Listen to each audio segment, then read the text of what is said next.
Hvala. V obrambi vladavine prava v Evropski uniji so bili mediji vedno zapostavljeni, čeprav vemo, da je njihova neodvisnost ključen pogoj za delovanje naše demokracije. V nekaterih državah članicah imamo dobro delujoče medijske sisteme, žal pa mnogo kje tudi njihovo popolno podrejenost. Tam so postali glavno orodje za manipulacijo ljudi za ohranjanje moči nekaterih političnih struktur, Madžarska, Poljska. A tveganje ostaja po vsej Evropski uniji. Nobena država ni imuna na to. V mnogih so za novinarji dokazano vohunili. Dogajali so se umori novinark in novinarjev na evropskih tleh.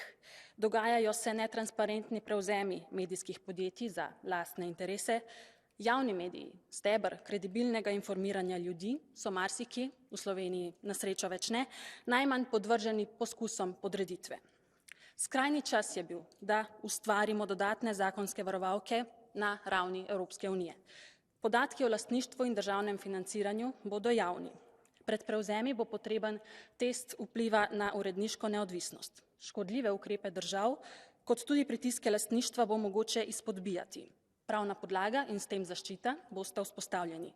To je največ, kar lahko storimo z zakonom. Na državah, medijih in lastnikih pa je, da to v praksi tudi izpolnjujejo.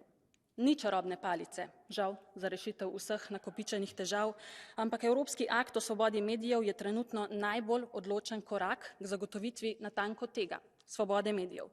Nihče naj se ga ne boji, razen tistih, ki to svobodo spodkopavajo. Hvala.